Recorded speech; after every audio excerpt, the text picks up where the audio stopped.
안녕하십니까. 개인 투자가들의 경제적 자유를 위한 김기수 주식 더스토리의 김기수입니다. 자, 설 연휴 이후 월요일 시장 코스피가 1.5% 상승을 했고 코스닥이 1.8% 급등을 했죠. 그죠? 자, 시장 어느 정도 예상된 부분이었습니다.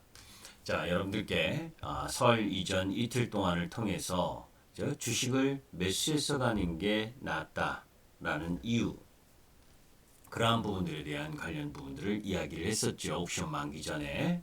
그리고 설 연휴 기간 동안에 여러분들의 감각을 잃을 가능성이 있기 때문에 이 연휴 기간에 준비를 해야 된다. 그죠? 그런 가운데에서 얌체궁시와 관련된 종목 부분과 관련돼서 여러분들께 이야기를 했었고, 또 시장 주말 부분에 있어서 가장 크게 작용할 수 있는 뉴스가 쿠팡 관련 뉴스.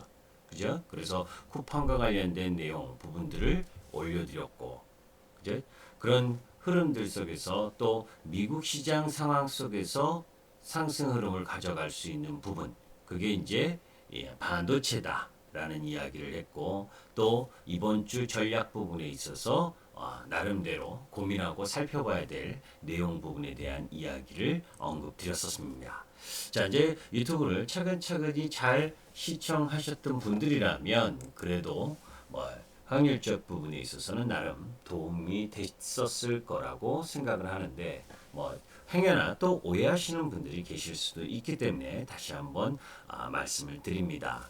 자, 우리가 이제 그 시장에서 나름대로 여러분들에게 좋은 이야기들을 하는 부분과 또 그렇지 못한 이야기, 또 그런 상황 속에서 어떤 개별 종목과 관련된 부분들을 언급함에 있어서 본의 아니게 또 오해를 살 수 있는 소식도 제가 좀 있을 수 있습니다. 그죠? 저는 이제 상대적인 비교, 그죠? 그런 부분들에 대해서 이야기를 하는 거지, 어떤 특정 종목에 대해서 비판을 하려고 이야기하는 건 아닙니다. 그죠? 그리고 또 방송을 시청하시는 분들은 제 말이 다 맞지 않아요. 그죠? 틀리는 부분도 많습니다. 그러니까 그런 부분도 유용하게 여러분들께서 적용하시고, 이 방송 김기수 주식 더스토리의 방송 내용은 여러분들에게 매수와 매도를 강요하고, 그죠? 그런 방송이 아니라 여러분들이 매수할 수 있는 여건이지 않겠느냐, 또 매도하는 것이 좋지 않겠느냐라고 하는 제 개인적인 의견을 이야기하는 겁니다. 투자가는 전문가를 비롯해서 전문가라고 이야기하는, 또 그렇지 않은 모든 이야기들에 대해서 여러분들 스스로의 판단이 가장 중요한 겁니다. 그죠? 매수했다 떨어지면 뭐예요? 누구 탓이고, 또 올라가면 본인의 선택을 잘한 탓. 그죠? 그렇게 치부하는 것은 서로를 힘들게 하는 거죠. 그죠?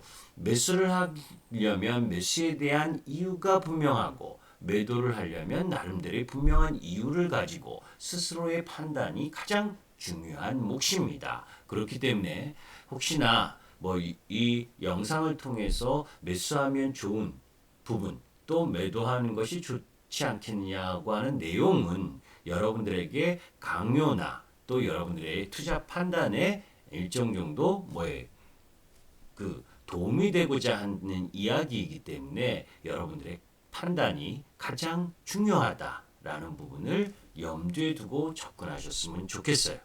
그리고 김기승을 사칭한 카톡 채널이나 문자가 기승하고 있습니다. 김기수는 개별적인 문자나 금전 요구, 대리 운용 이런 부분들을 절대 하고 있지 않고, 오직 지금 현재로서는 MTN, 그죠? MTN 이 전문가로서, 그죠? 1600-5908 이 부분의 회원만 유입을 하고 있습니다. 그죠? 그렇기 때문에 사칭이나 이런 사기에 피해가 가지 않도록 여러분들께서 주의하셨으면 좋겠습니다. 자, 그럼 본론으로 들어갑니다. 자, 이제 쿠팡과 관련된 말씀을 드리면서 여러분들께 쿠팡 관련 주, 그죠? 그 중에 대장은 동방이다. 그죠? 그리고 대형 포장, KCTC 이쪽 라인 부분들 또 그와 연관돼서 뭐 또 종목들이 몇 개 있지만 대부분의 종목 부분이 실적이 따라오지 못하는 테마성 흐름을 좀 보여주고 있는 게 사실입니다. 그죠?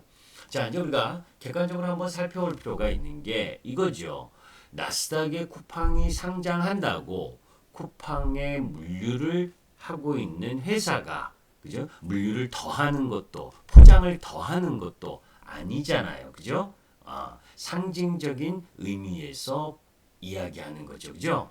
자, 이제 그런 가운데에서 이제 쿠팡과 관련된 부분의 뉴스 뭐 이미 여러분들이 보셨을 겁니다. 그죠?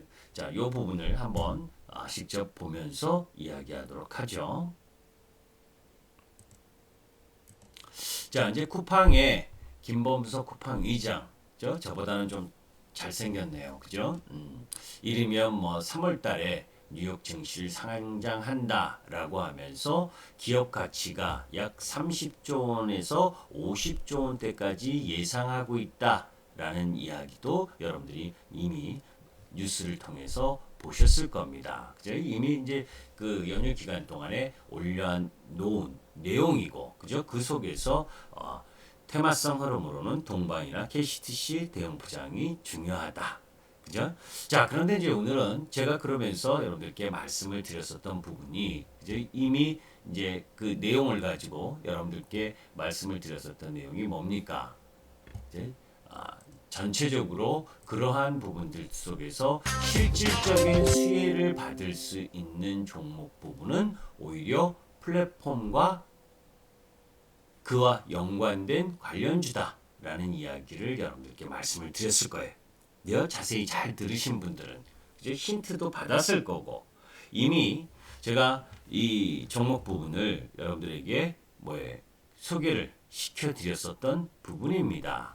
제가 이 네이버, 카카오 이 부분들을 여러분들께 말씀을 드리면서 이제 3,500명에게 MTN 카페 회원들에게 문자를 보냈었다라고 했었던 거 기억하실 거죠, 그죠?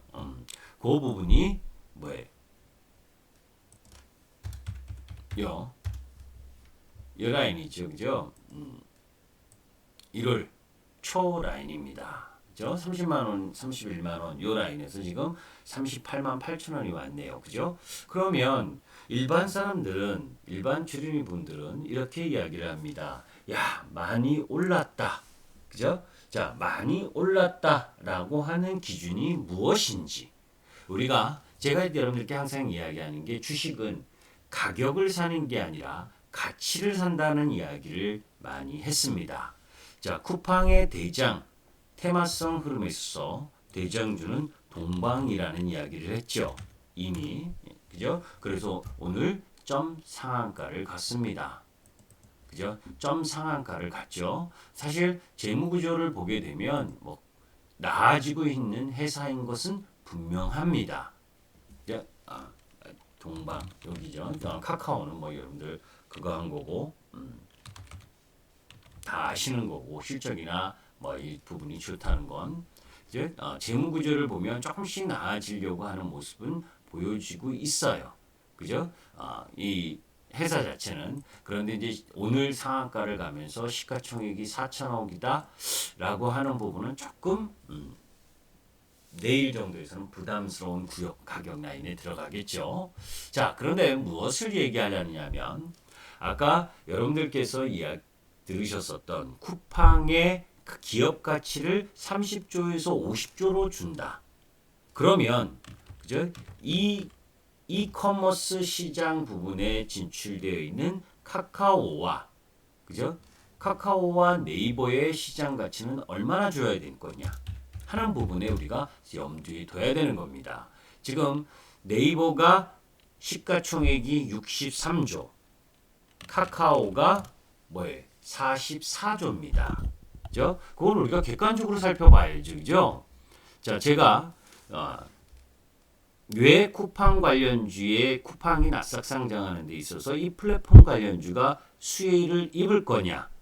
수혜를 입어야 되고, 그죠? 그런 본질 가치에 대한 부분을 우리가 염두에 두고 바라볼 필요가 있는 거죠. 자, 여기에서 한번 보도록 합니다.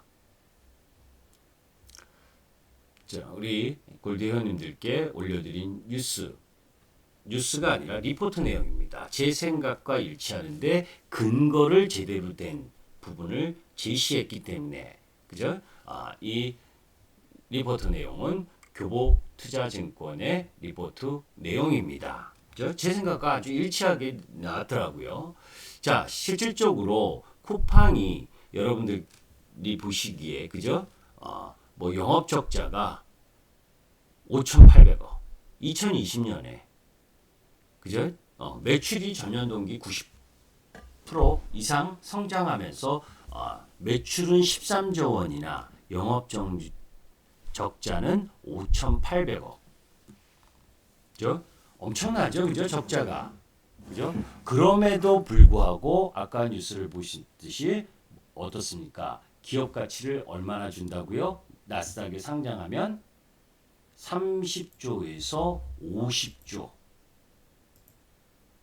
그죠? 30조에서 50조를 준다고 합니다. 엄청난 부분이잖아요. 그죠? 자, 그러면 아까 이 카카오가 45조라고 그랬죠. 그죠? 시가총액이. 그러면 뭐 이 사실 쿠팡하고 비슷한 가치 흐름이잖아요. 그죠? 40조인지 30조에서 50조 준다니까 우리가 한 40조 준다라고 보고, 그러면 카카오와 뭐에 시가총액이 비슷한 40조 내외다라고 봤을 때, 지금 최근 연간 실적으로 봤을 때 카카오는 뭐에 실적 부분을 여러분들이 한번 보시면 4조 매출에 뭐에 한 4,500억 정도의 영업이익을 내는 회사가 카카오입니다. 그죠? 반대로 이제 매출적인 측면에서는 뭐에 이 쿠팡이 13조 매출에 영업 적자가 5,800억이니까 단순 비교하기는 어렵죠. 그죠?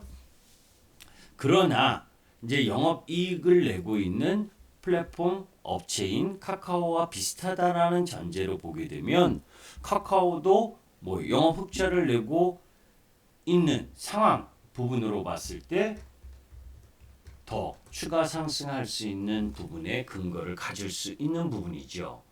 또 63조를 시가총액을 하고 있는 뭐예요? 네이버의 경우 매출이 2020년 부분으로 보게 되면 어느 정도예요? 2020년에 약 5조 5천억 정도의 매출액의 영업이익이 1조 1천억. 그죠? 영업이익이 1조 1천억 정도 됩니다. 1조 1천억이 넘어요. 그죠? 그러면 뭐 전체적인 그 매출 규모에서는 네이버나 카카오가 좀 적은 부분이지만, 그죠? 그런 부분들 속에서 이제 우리가 이커머스 쪽 라인 부분의 흐름을 한번 보자고요. 그죠? 자, 쿠팡 상장으로 이제 국내 상위 이커머스 사업자의 재평가가 가능하다라고 저는 바라보고 있다라는 걸 연휴 기간 동안에 여러분들께 말씀을 드렸잖아요. 그죠? 그런데 오늘 립자 리포트의 이 교보증권에서 시각도 저하고 유사하다. 그죠? 자, 가장 중요한 부분은 한국 이커머스 시장 규모 및 성장률 추이입니다. 성장률이 한국 이커머스 시장 규모는 계속 커지는데 원체 이제 시장 이 성장률은 규모가 커지다 보니까 조금 내려오곤 있으나 19% 이상이죠. 그죠? 그리고 한국 이커머스 소매 침투율은 계속 증가하고 있는 상황이고. 그죠? 자, 그 속에서 이 부분을 한번 여러분들이 그림으로 잘 이해했으면 좋겠습니다. 2016년에 그죠? 이커머스 시장 점유율 변화 추이를 보면 네이버가 7%였어요. 근데 2020년 4년 만에 네이버가 17%로 우뚝 올라섰습니다. 쿠팡이 4%에서 13%. 그죠? 9% 정도 더 점유율이 늘어났죠.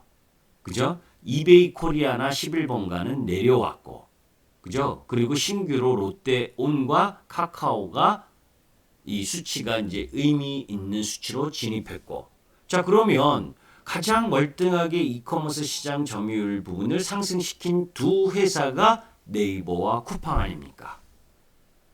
그죠? 자, 쿠팡이 영업적자 5,800억 내외의 흐름을 보이면서도 불구하고 30조에서 50조 정도의 평가를 받을 수 있다라고 한다면 네이버는 어떨까요? 한번 비교를 해보는 겁니다. 그죠? 이 비교를 잘 해놨기 때문에 이걸 보는 겁니다. 아셨죠? 자, 네이버는 스마트 스토어 결제자 수가 2천만 명입니다. 쿠팡은 1,485만 명. 그죠? 그런 가운데에서 멤버십이라고 하는 부분에 있어서는 쿠팡이 월등히 높아요. 475만 명. 반면에 네이버는 250만 명.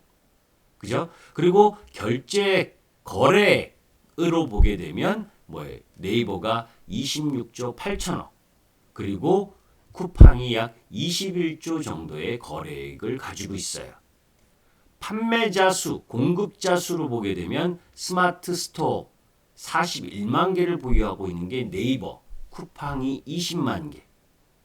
20만 명 이상의 부분이 공급자 수입니다. 자, 물류 역량도 네이버는 CJ 대한통운 국내 110개의 물류 거점을 운영하고 있고 파트너십을 통해서 물류 흐름을 갖고 있는 반면에 이제 쿠팡은 전국 30개 도시에 100개 이상의 풀필먼트 물류 창고를 구축하고 4만 명 이상의 관리 인력을 고용하고 지금은 돈을 계속 쓰는 기업이죠.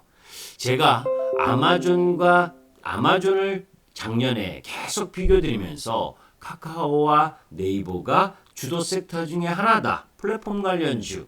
이러면서 계속 이야기했었을 때 즐겨 쓰는 용어가 하나 있었습니다. 그죠? 이익, 잉여, 현금. 그죠? 현금 부분. 이 부분을 여러분들이 이해하면 지금 적자 흐름을 갖더라도 이 이익, 잉여 발음도 잘 안 되네요. 그죠? 이 잉여 현금 흐름 부분을 창출해낼 수 있는 부분으로 가게 될 때 주가가 급속도로 상승을 한다. 아마존도 처음부터 그렇게 고가가 아니었잖아요. 그죠? 김기수 이야기 이 카페 부분에 이쪽 부분에 이전 3월달, 4월달 정도 2020년 부분에 가면 그 내용 자세하게 나왔으니까 그 부분 참고하시면 되고, 자, 단순하게 네이버와 쿠팡의 요 이커머스와 관련된 부분, 그죠? 내용을 봤을 때 비슷비슷하잖아요. 그죠? 자, 그러면 네이버가 쿠팡 부분 저 30조에서 50조 내외 거기에 40조 정도의 이 중간으로 놓고 그러면 쿠팡이나 네이버나 그저 성장 흐름을 갖고 가는데 후발주자인 쿠팡이 조금 더 성장률은 좋지만 이 이커머스 시장에서의 절대 강자인 네이버의 가치도 증가해야 된다는 거죠. 그죠? 네이버는 포털 가치뿐만이 아니라 그죠? 쇼핑 가치에 이제 그 부분을 포함시켜 놓고 파이낸셜 가치, 웹툰 가치, 클라우드 가치, 그죠? 여러 가치 부분이 있잖아요. 그런데도 불구하고 시가총액이 지금 63조밖에 안 됩니다. 그죠? 쿠팡은 사실 네이버로 단순 비교했을 때 이 이커머스 쇼핑 가치 쪽 라인 부분이 거의 대부분이잖아요. 그죠? 거기를 40조 정도 준다면 중간 그러면 네이버도 3, 40조 정도는 증가해야 되는 게 정상 아닙니까? 그죠? 그러면 지금보다 적어도 시가총액 기준으로 보면 75조, 80조 정도는 돼야 정상이라고 저는 보는 거죠. 그죠? 그래서 그런 부분들로 봤을 때 단지 쿠팡이 상장한다고 테마성으로 물류회사나 뭐 포장회사, 그죠? 이런 부분들이 상승하는 건 좀 뭐예요?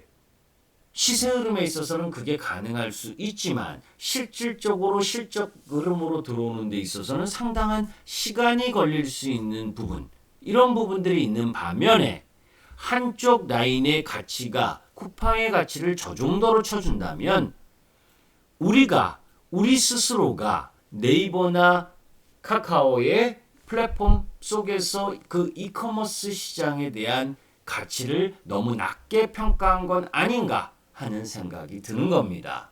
그죠? 뭐 이 부분이 아니어도 충분히 40만 원 이상 가야 된다라고 보는데, 그죠? 이런 쿠팡과 관련된 부분까지 함께 녹아 있는 상황이라면 추가적인 흐름 속에서 시가총액 80조 라인 부분까지는 가야 된다라고 보는 게 김기수 개인의 생각입니다. 그죠? 그런 부분을 염두에 둔다면 오히려 단기적으로 내일 정도 되면 또 쉴 수도 있어요. 그죠? 그러니까 단기냐 중장기냐에 따라서 여러분들의 선택 사항이지만 김기수가 바라보는 쿠팡의 진짜 가장 큰 수혜주는 네이버다라고 하는 부분에 있어서 변함이 없다라고 보시면 되겠습니다. 김기수 주식 더스토리의 김기수였습니다. 도움이 되셨으면 구독과 좋아요 부탁드립니다. 감사합니다.